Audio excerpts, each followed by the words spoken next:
Good morning anywhere, everyone again. Thank you for coming. It's bright and early. If you are mistaken and you're coming for a game, I hope not, but thank you for just coming early morning and being, very alert and involved in patient care and education.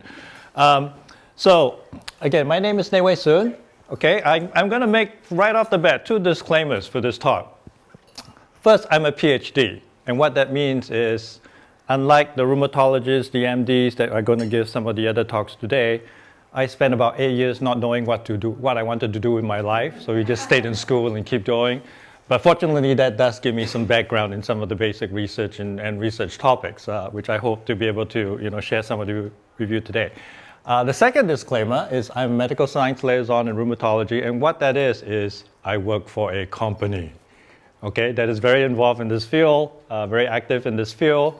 So what I will say today, I will try to keep it at a pretty high level. I won't talk specifically about the various drugs. I will talk about how they work, the immunology, but I will not in any way promote one drug or the other. It's more an overview to give you a basic idea, okay? If you have questions about that, you really need to ask the rheumatologist, both from a medical point and from a just professional standpoint, all right?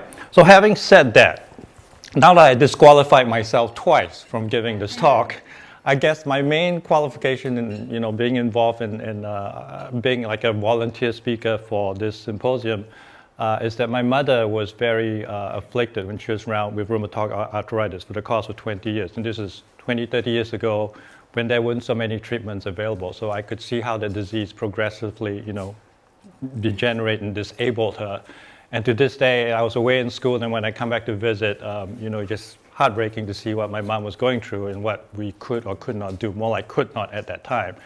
And one of the most heartbreaking incidents, like one of the last years when I went back to see her, we lived in a 2-story house, and she came back and told me that she has not been upstairs for 3 years because she could not climb the stairs. My family had moved her bed downstairs. So just seeing her go through that. But fortunately, the science had advanced, and we got a lot more treatments that is available now for people with rheumatoid arthritis. Okay? So having said that, learning objectives for today's talk is to just understand the role of the normal immune system and how it functions to protect our bodies. And the reason we can walk around not in a bubble is that we have immune systems. We are a very highly evolved vertebrate organism that has a very highly adapted immune system that for most parts work well and keep us, functioning well. But sometimes something goes wrong and it gets dysfunctional, both in terms of what our immune system reacts to. It's an inappropriate response to something that it's not supposed to react to, or disproportionate response. It just overwhelmingly reacts more than it should, and it stays turned on. That's why we get autoimmune disease like rheumatoid arthritis.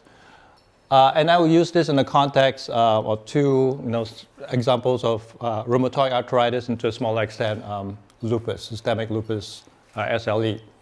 Okay, and then it's in a very basic overview how the options rheumatologists like Dr. Shibuya and some of the other speakers you are here today treat autoimmune disease, and that what you or just us normally, patients or just people not in the medical field can do to keep our immune system healthy and then be able to prevent or at least ameliorate if we have the disease. Okay. So the immune system, normal components, and we like to think of this, and this continuously changes. This is a constantly evolving field. It's it advances very fast, right? I can think of a molecule, particular component of the immune system that when I went to school, nobody even knew of. Like it's called a Th17 cells. It's a component. It's not going to be here. Just as an example, it was discovered maybe 7, 8 years ago. Discovered. People just found out. Today, there are 3 drugs that are in very late stages, imminently coming out. So within 8 years, you could discover a function and deliver a therapeutic for that. So that shows you how fast the thing is going. And so on the flip side of this, whatever we try to capture here will probably be changed or be inaccurate in a few years, right? But in a nutshell, immune system, right? We got the acquired and the innate.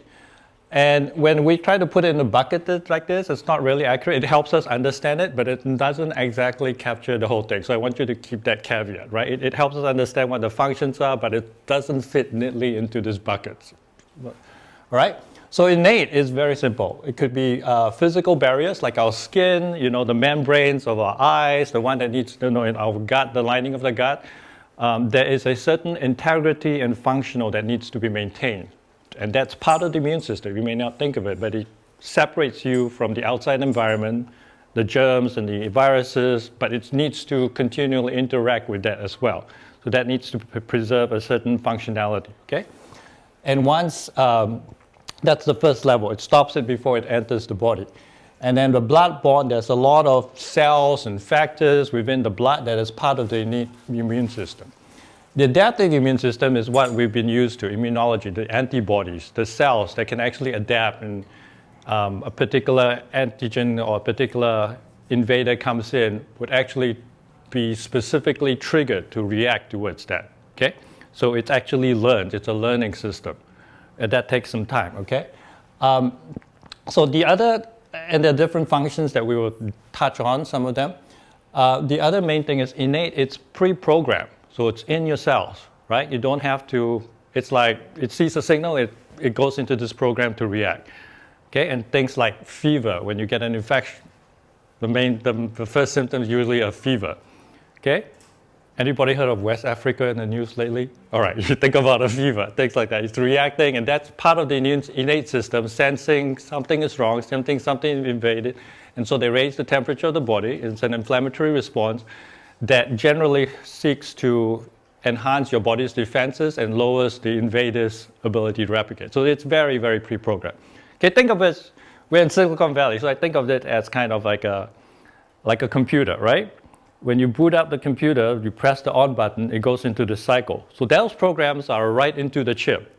Okay, you could wipe your whole computer of your programs, it would still boot up most of the time. If it doesn't, then you got big problems, right? If you got your blue screen of death, then you got blue problem.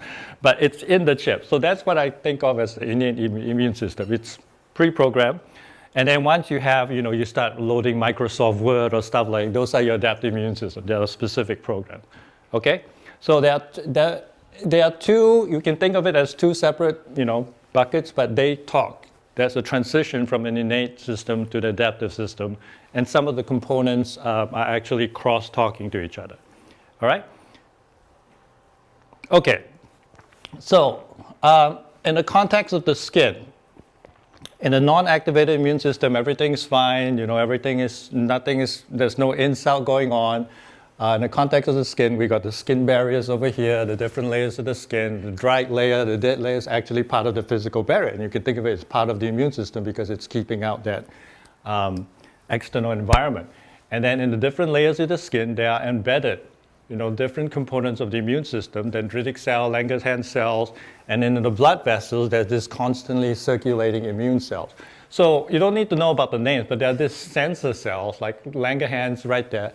They're just like sentries. They're like, okay, is any bad guy around? They're sensing for foreign invaders, and if they do come in, they will pick them up.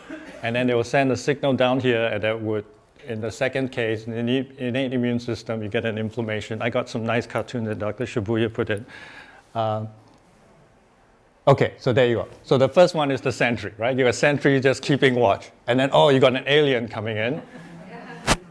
That reminds me strangely of Barney the dinosaur. I don't know about you. I hope I'm not offending anybody, but somehow I find Barney sometimes very annoying. So we'll put him there.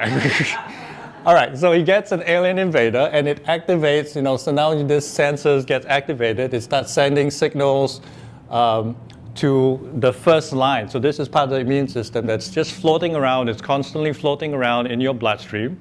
And sometimes when you go to the doctor, your doctor will check, do you have the proper levels of this? Sometimes it's too low, something is wrong. Sometimes it's too high, something is wrong. But there's a proper levels of this kind of cell that should be circulating immune system.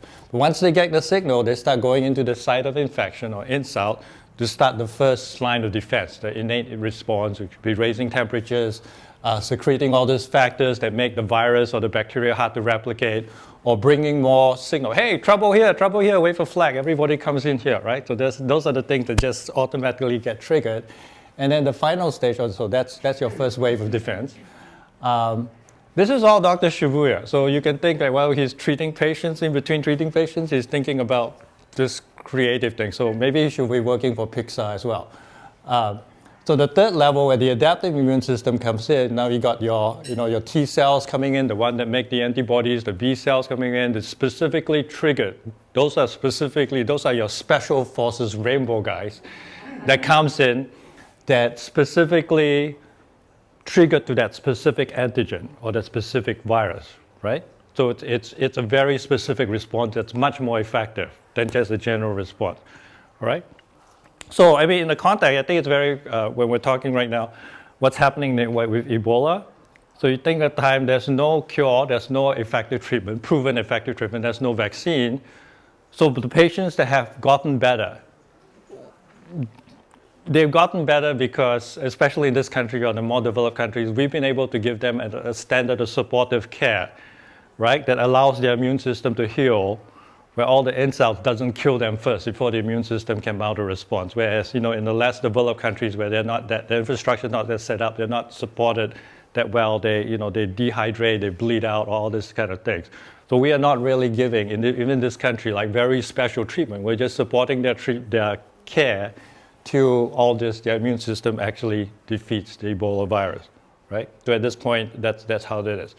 Okay, so the first line of defense again, skin and gut, again, there's an epithelial, and once it's broken, it triggers all these immune systems that now reacts to it, okay? And supposedly in the normal scheme of things, once the wound is healed, everything seals up, stand down, right? It's all over, okay? Everybody go back to normal. But in the case of, and then there's another point.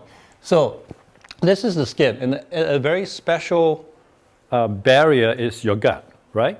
Your gut, the inside of your gut is actually an outside environment.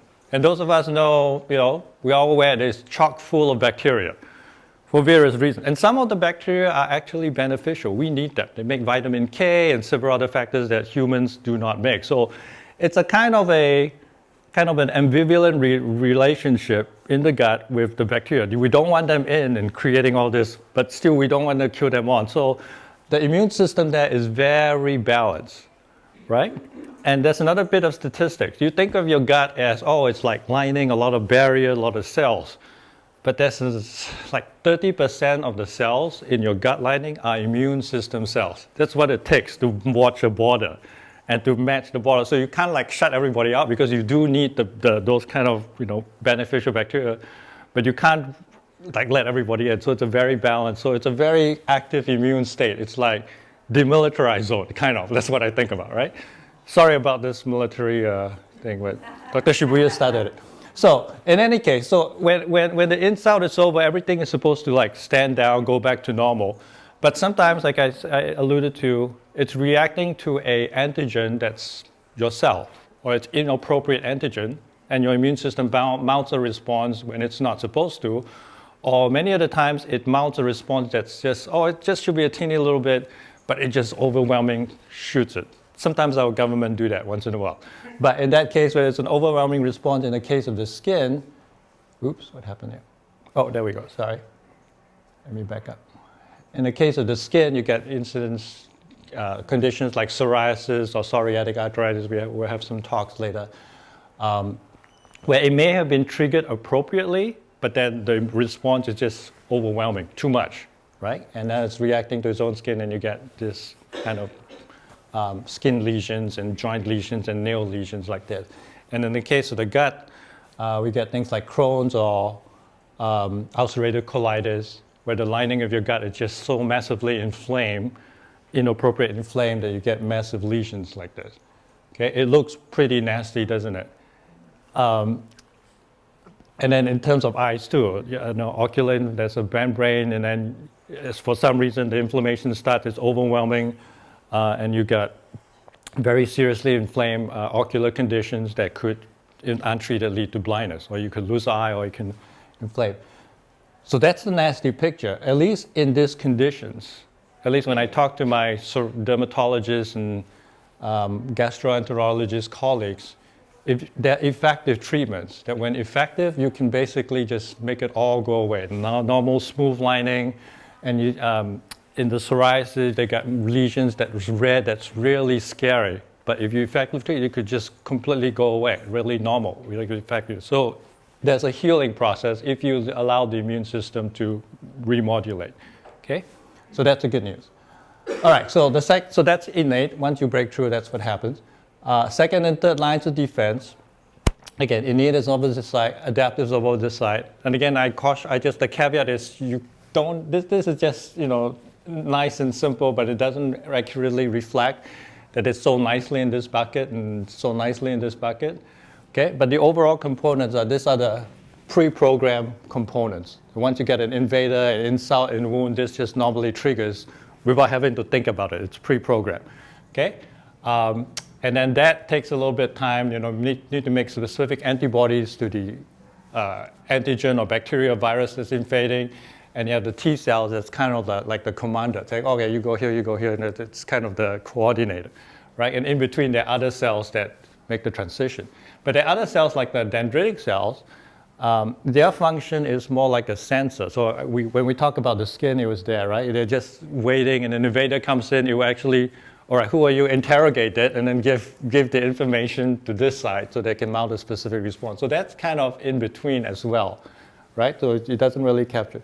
But do you guys kind of get the concept that's an innate thing that that turns on automatically? The fever, it happens very fast, right? And then there's the adaptive system that takes a while to mount, but it's much more effective and it's much more targeted, right? All right, so this is talking in terms of lupus, more in terms of the lupus. One of the prevailing theories of what happens when that results in lupus. So in a normal system, normal immune response, okay, you got something coming in, an antigen, and this is antigen presenting cell, like the sensors, right? They present it. They know, okay, what is this invader that just come in? I'm going to interrogate it. Now I know what it is. I'm going to start secreting these factors. I'm going to tell the T cells to tell the V cells what specific antibodies to make. So again, it's very targeted. It's very coordinated. This cell starts making antibody that starts binding up the invader, the antigen, whatever it is. So you guys seen the Y, in basic immunology, the Y shape of the antibodies, right? It binds to the cells or the target, just completely targets it out. In a normal system, there are other components that come in, activated, complement activation, or the cell would actually, take in those bound antibodies and clear it, okay? It's like garbage now. You just take it in and you chop it up, and the cells, there are actually specific cells in a specific pathway that will get rid of this. In lupus, and one of the prevailing lupus is that pathway is defective. Somehow your body's lost the ability, or it's not very efficient in cleaning up these antibody complexes. They start getting deposited, they start making big clumps, and that could cause tissue damage, or that could cause even more inflammation, right? And that's called the debris theory in lupus. And that's one of the there's some evidence for it. But that is what could go wrong in a normal system, which is right here, right? You defective clearance of this, you get more activation, and you get more damage. And particularly in your kidneys, that if you get these big clumps of structures just clogging up the tubules in your kidneys, one of the main main morbidities in lupus is your kidney failure, because this stuff is just clogging up the kidneys. Okay, so that's an example in lupus of what could go wrong.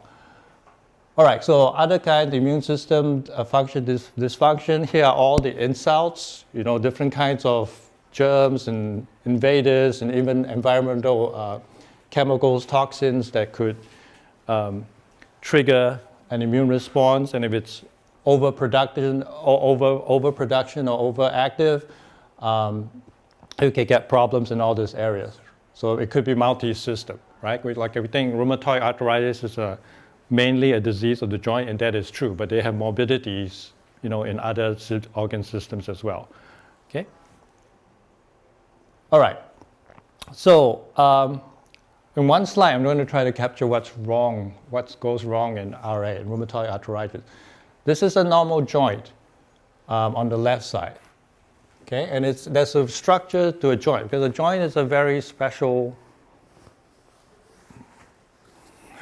object. It has a special function. It needs to move and yet provide structure, right? It needs to have lubricant. It's like your wheel. It needs to have a certain function. So you have all this structure. It's not just bone structure. It needs to move. So there is, and all this most of this is living, like bone is living, right? Cartilage is living. And there's a synovial membrane that's actually like a case, a membrane that encapsulates your joints. And there's fluid in it, right? And this is like your joints. You ever crawled in the car that's thinking of a CV boot? No, okay. How many actually crawled under the car before? So sorry. But if you crawl under the car, where the wheel is turning, there's everything like a little bubble thing. Like a, yeah. Well, tonight, when we go out, just go crawl under your car. But that's kind of like, it contains a fluid, it allows the joint to move. But that's actually it, and it's a living tissue, okay? So it has a very specific function. And then you got the cartilage here that prevents the bone from rubbing onto each other, right? So it has and the cartilage is living. And it has, people study the material of the cartilage, that it has to, it fits into a very special zone where the amount of liquid it can absorb, so that it makes it really like spongy, right? But not so much that it completely loses structure. So it's a very unique structure that's evolved to perform a very specific function. So in the normal joints, everything is working well. You got your synovial fluid, you got enough cartilage, you got your bone providing the structure, and your muscles are somewhere else. Now, when it becomes inflamed, right? In rheumatoid arthritis, we think your immune system starts seeing something, maybe in the joint, that it supposedly wasn't supposed to see or wasn't supposed to react to, and suddenly now you got massive inflammation. Now see this, when I say with this nice synovial membrane, okay, the certain size cells called fibroblasts, that when I read, okay, again, I'm not a medical doctor, when I read the textbooks in between Facebook, okay, when I read the textbooks on the medical, when they describe this thing called the pannus, it's actually an overgrowth of this synovial membrane. Somehow it almost goes cancerous. When I say almost, but it's an out of control growth, but it's limited. It doesn't spread through the body. But it's limited to this, but it is a very nasty tissue that's invasive, that derived from here. So in the context that it just grows out of control within the joints, it's almost like a cancer. And I've seen they still do it, but not as much, where they actually do surgery to remove this, and they're just removing a huge amount of massive tissue that's gone out of control. And this is invasive, right? And it's secreting all kinds of very erosive chemicals, erosive enzymes, which is, in a normal thing, that does happen. You need to rebuild, something is damaged, you need to tear it down and build it up again. So that's part of it. But this is just completely out of control. It starts eroding your cartilage, right? And it starts eroding your bones. So for the patients that go in to see a rheumatologist, once in a while they will take an x-ray, because that's what your doctors are trying to see. How much of this process is going on? Have we stopped the process, or how much damage has been? And you basically cannot rebuild it. Okay? Any questions here? So this is, in a very symbolic structure, what happens in the rheumatoid joints. There's all this damage happening. And of course, I'm not even alluding to the pain, because it's a living tissue. Your nerves are feeling the damage. Okay? All right. A bunch of stuff going on here. I'm not even going to try it other than just to capture it. So here is your synovial tissue. This is what that little membrane is, right? That in normal cases, there's a immune balance, but in a rheumatoid arthritis, everything is out of control, where the synovial gets overactivated. It's bringing in all the cells that we've seen before, the T cells, the antibody cells, and it's making all this cytokines, which are inflammatory chemical signals. And then it leads to, here's the fibroblast, the cells that goes out of control, that becomes like a cancer I told you about.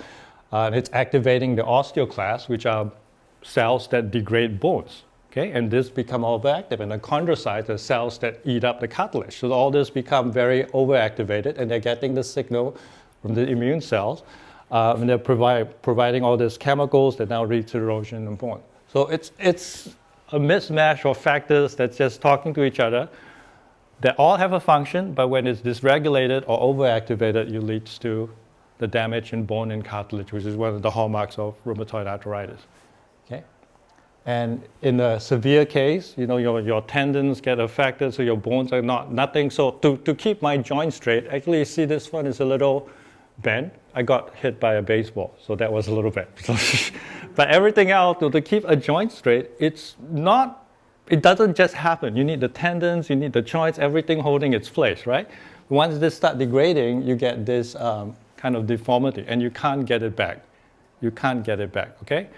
And that's, whenever I look at a picture like this, that reminds me of my mom's hands, because she got to a stage where, you know, she couldn't function. But fortunately, we don't see that much anymore. We don't see this very often anymore. Okay? Any questions here? So basically, the main point here is it takes a while to get to this stage, maybe years, depending on how aggressive the disease is, right? And the doctor can pick it up. The doctor can see, actually I have an x-ray picture. If you go, you know, if a patient goes in for normal monitoring, the doctor can pick it up. You know, to get to that stage, you know, it's got to be much more severe. So this is a normal x-ray, I think. Again, I've not been taught to read this is whatever. But as the disease progresses, you can see some more, you know, bone damage here, and here you really see the bone damage. And you see here there's a space. It's supposed to maintain a proper space, but as the cartilage starts getting eroded, you start seeing the bones rubbing onto each other, which is what's happening here. And the rheumatologist can pick this up. Okay? There are other ways, MRI as well, but with just a simple X-ray, you can monitor the disease. And one of the things that the treatment, in terms of rheumatology treatment, if you're treating the disease, there are some cases, there are actually, you know, a minority, but a fair amount of cases where the patient has rheumatoid arthritis, doctor gives them a treatment that's effective. Oh, I'm not feeling any pain anymore, my joints are fine, you know, I'm not as much pain anymore, but this is still going on. You just can't see it. The patient can't feel it until several years later, you know, so it's important to keep monitoring it, even though the patient feels, you know, I feel great from like before the treatment started. It's important to keep monitoring, okay? And the rheumatologist needs to be part of your partner on that. Isn't there a natural way, instead of them giving you Celebrex and Marin and all that crap? It's part of it, and Dr. Shibuya has this whole thing about holistic thing, which is really part of it. But I totally understand where you are flooding your body with unnatural stuff. But, well, so I shouldn't say, but in many cases where rheumatoid arthritis is a very aggressive disease and your body needs help, it's your body's... I'm reading to that almost. Yeah. And I it's, get it. right. But I'm scared he's going to put me on some medication that's going to affect other, like my liver or my kidneys or... And that's, I'm glad you asked that question. That's very important because your rheumatologist needs to be part of that. Is any drug perfect? There will be side effects, but you need to balance, okay, what the side effects are versus what's a near certainty. And rheumatoid arthritis, you don't treat it effectively, you get to that stage, and it could get worse. And then there are things like, oh, are you at risk of a certain factor? Okay, then we better back away. And then if most of you have been to a rheumatologist, the first thing they ask before they give you a biologic, they'll start asking you about TB questions, right? Have you TB risk?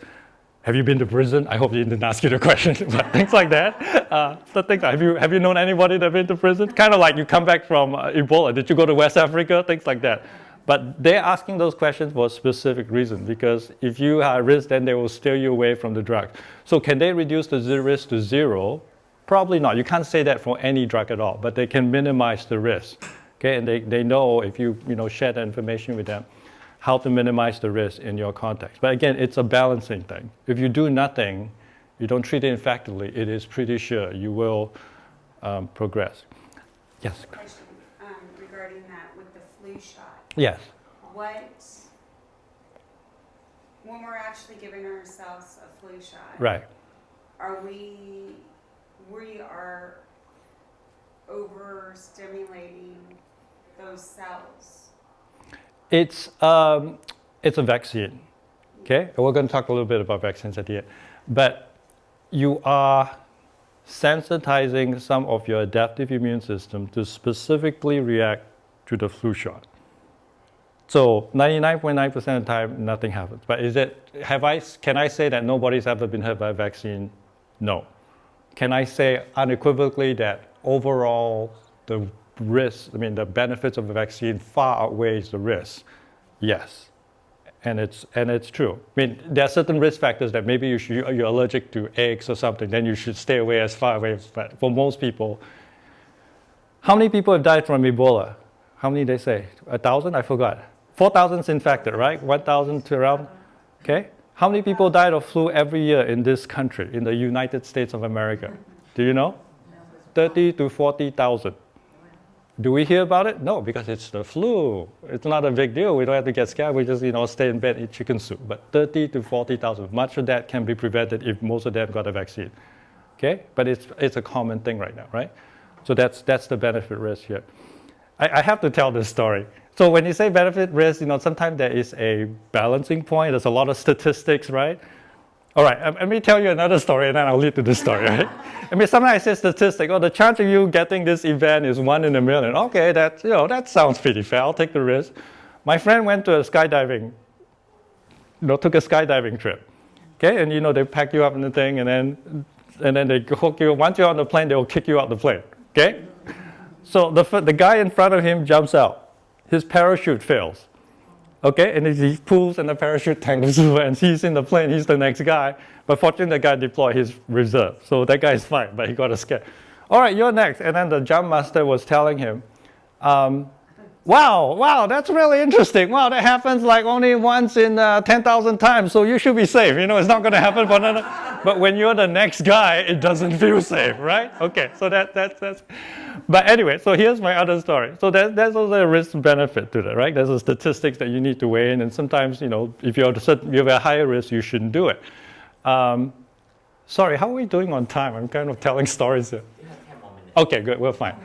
You guys you want me to keep telling stories? Good. Okay, so how many of you been to Yosemite? Right, there's a part where you climb up to the falls, at the Yosemite Falls or Vernon Falls, I forget. So you climb up, you hiked up, and then these falls are huge, right? When they're like 100-foot, 200-foot falls, spectacular.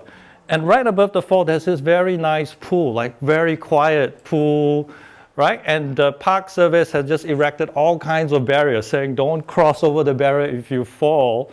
And here's the sign. I wish I had taken a picture of it, okay? Here's the sign, big signs.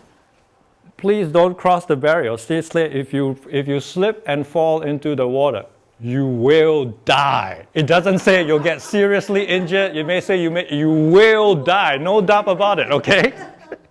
So most things aren't that certain, but there's a certain amount of statistics that if you know the risk, you can meditate it. So that's part of the risk, my risk benefit structure. And pertaining to both of your questions, if you study, educate yourself. Seriously, talk to your doctors, educate yourself. The risk is you can manage it, right? And it's with many of these drugs that's come out, we know it's not perfect, but we know the devil. We know they've been around a long time. We know them pretty well. We know what the best thing is. And you talk to your doctor, discuss your risk factor. He can steer you away if you think you're high risk. Okay? I'm tempted. You want me to tell another vaccine story? Okay, how many of you, well, I am old enough, but I'm not sure, are old enough to have had the smallpox vaccine? Okay, we got that scar. We've been marked, right? We used to give it to everybody, and then smallpox got eradicated in the 1980s, correct? And then when 9/11 came out, there was all this scares, talking, should we revaccinate everyone? Right? At first, I said, why not? It's safe. It's not that. We don't have a lot of.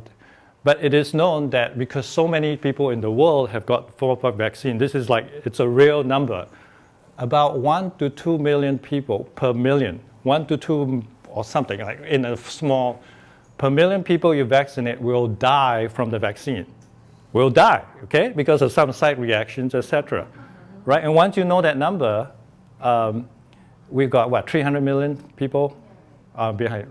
So if we vaccinate everybody in this country, 3,000 people will die directly from the vaccine. Is it worth it?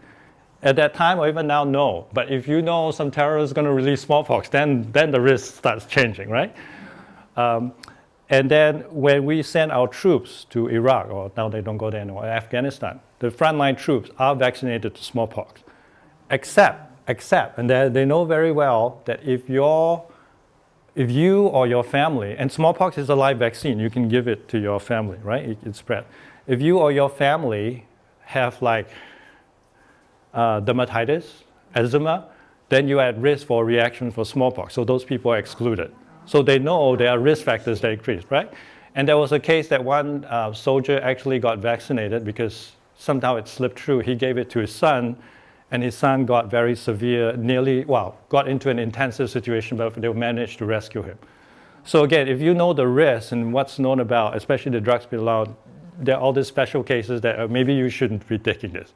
But for most people, the risks are in your favor. I had the flu shot Yeah. maybe 4 years ago. Okay. That's the last time I had one. Okay. But I noticed that it closed up all my esophagus. I couldn't Oh. eat, I couldn't swallow. Water was hard even to swallow. Okay. And I was in pain all Right. day. Then the next day, I was okay. So you might have an acute reaction. So that's yeah. So that's something you may want to discuss. I had a reaction, and maybe you should back off, right? But Well, yeah, that's why I never did Yeah. the flu shot Yeah. 4 years ago. Right. I don't want to go through that. Okay. What if it does all the way close Yeah. up? Yeah. So it sounds like you have some kind of a reaction. So again, this is experience, right? Okay. Questions? Do that again. Yeah. Questions? All right. All right, so here's back to, all right, so what can I do?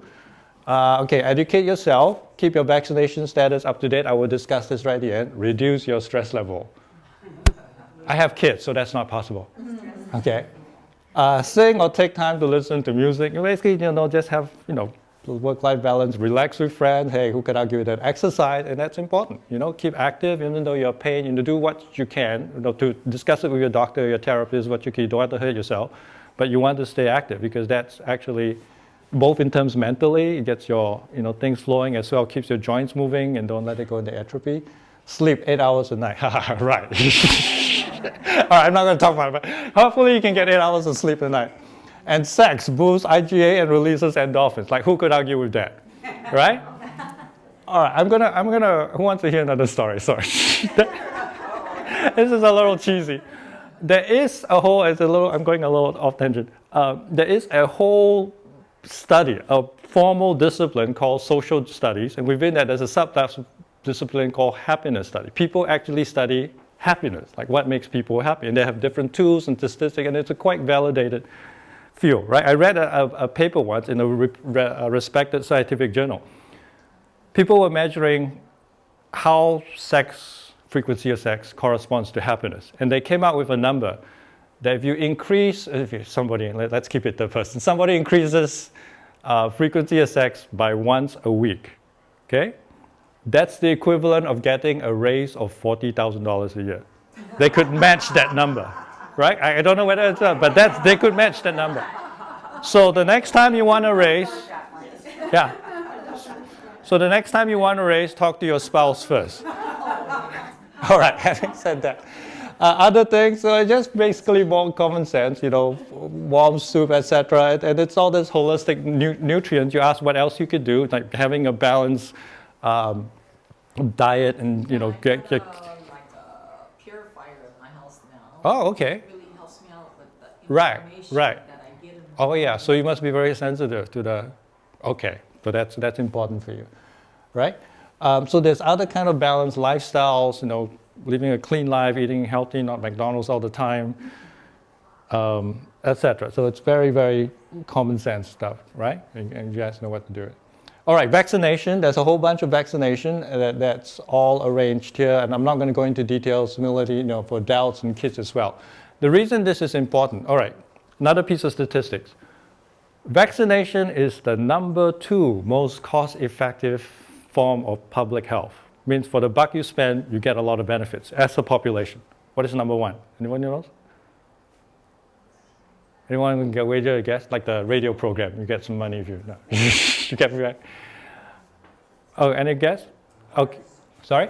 Water. Very good. Sanitation, clean water, etc. Right? So you give clean water, suddenly all this. So we don't hear about this country because we got a very, very good infrastructure. But once you're past that, for most parts of the country, sorry, vaccination is number 2. And for all we hear about, we have the discussion about risks and benefits of vaccines. Like some people definitely who are at risk of certain vaccines should definitely not take it. But for most of the normal population, you should. Because A, in the context of what we're talking about, immune disorders, we talked about most of the insults come in, a big part of it is infectious diseases. They trigger the immune response, and your immune response is supposed to react, somehow it goes crazy.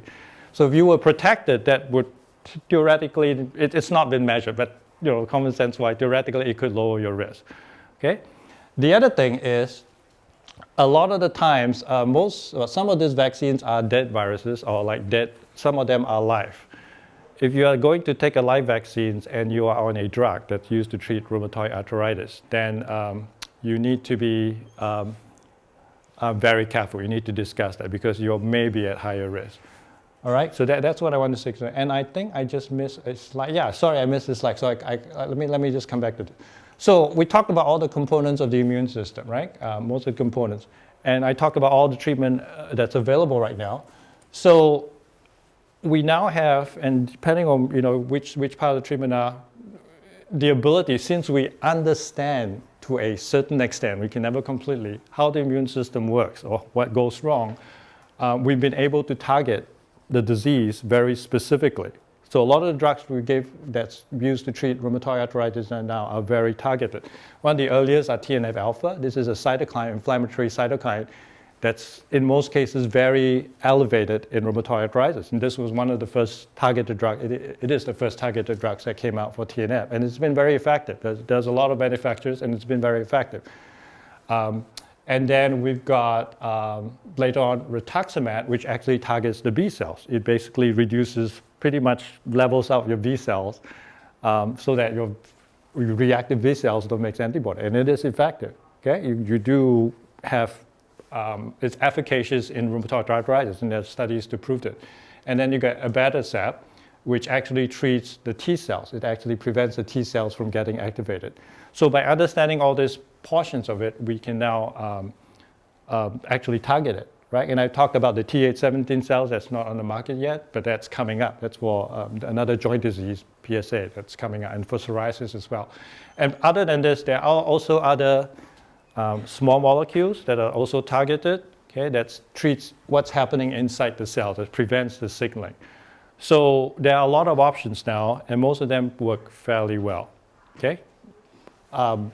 The other caveat I want to put, because of all this, what you're actually trying to do, all these mechanisms of action, you're trying to suppress your immune system. Along with it comes your infection risk. So when your doctor starts you on one of these drugs, they will talk to you very carefully about your infection risk, TB, etc. And sometimes you really shouldn't be on one, or the patient, it depends on the risk. Okay, any questions here? Say again? Your doctor will monitor Yes, you. but it's not, all the responsibility is not on him. You got to tell him when something happens. Oh, I'm going to West Africa. That's something you should know, okay? That's something you should know. All right, sorry, go ahead. What is rheumatoid factor? Can you Ah, one of the, okay, there are antibodies that react to a component of another antibody. That is rheumatoid factor. So it's reacting to, okay, here's rheumatoid factor. There are antibodies that circulate to a different class. It's binding to this part of another antibody that's normal in your body. So somehow in rheumatoid arthritis, but not just in rheumatoid arthritis, in a bunch of other diseases as well, like Hep C also, for some reason, the patient churns out these antibodies. Okay? So it's one of the things that doctors will measure to give an idea, do you actually have RA, but it's not definitive by itself. Does that make a question? So you have RF, rheumatoid factor, the chances are you are at higher risk of having RA. But it's not, but because somebody has RF doesn't mean he will definitely have RA. Does that make it? Is it normal to have some amount of RF? No, Or no, not at all? no. That means something is autoreactive. Your body is reacting to something, but does it lead to RA? Not all the time. I see. Okay, and there are other autoantibodies that's more predictive right now. And to have RA, you don't have to have RA. Yes, very good. There is a subset, a minority, maybe 20% that's a good point, thank you. They have definitely by clinical, they have RA, but you can't find RF in there. So it's not a perfect bucket, like we say. All right, let me end right there. Any last questions here? And I'm in the room or back.